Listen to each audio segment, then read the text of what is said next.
Hello viewers, আসসালামু আলাইকুম। আপনারা ইমোতে কারোর সাথে ভিডিও কলে কথা বলার সময় কেউ স্ক্রিনশট নিতে পারবে না। এমনকি আপনারা ইমোতে কারোর সাথে কোনো চ্যাটিং করলে, কোনো ফটো ভিডিও সেন্ড করলে কেউ সেই ফটো ভিডিওর স্ক্রিনশট নিতে পারবে না, স্ক্রিন রেকর্ড করতে পারবে না। তাছাড়া কোনো ফটো ভিডিও সেভ বা ডাউনলোড করতে পারবে না। তো মূলত কিভাবে এই সেটিংসটি চালু করবেন তা আজকের এই ভিডিওতে আমি আপনাদেরকে দেখিয়ে দেব। প্রথমেই আপনারা আপনাদের মোবাইল ফোন থেকে ইমো অ্যাপ্লিকেশনটি ওপেন করে ইমো অ্যাকাউন্টে চলে যাবেন।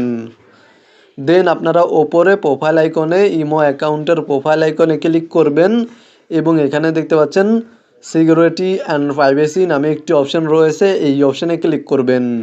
দেন এখানে দেখতে পাচ্ছেন চ্যাট অ্যান্ড কল প্রাইভেসি, এই অপশানে ক্লিক করে দিবেন এবং এখানে দেখতে পাচ্ছেন ব্লক স্ক্রিনশট ফর কলস, এই অপশানে ক্লিক করে দিবেন এবং তারপরে এই অপশানটি যদি অফ থাকে তাহলে এই অপশানটি অন করে দিবেন। আপনারা যদি এই অপশানটি অন করে রাখেন তাহলে ইমোতে ভিডিও কলে কথা বলার সময় কেউ স্ক্রিনশট নিতে পারবে না বা স্ক্রিন রেকর্ড করতে পারবে না।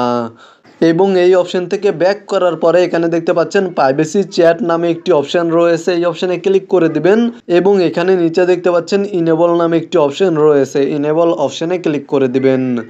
দেন এখান থেকে আপনারা কিছু বন্ধুকে সিলেক্ট করে নেবেন।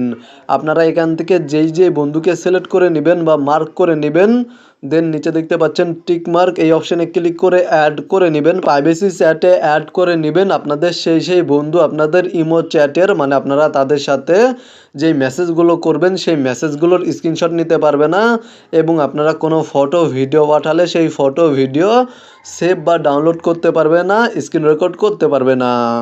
মূলত আজকের ভিডিওটি এই পর্যন্তই। ভিডিওটি দেখে উপকৃত হয়ে থাকলে অবশ্যই কমেন্টে জানাবেন, ভিডিওতে একটি লাইক করে সাথে থাকবেন।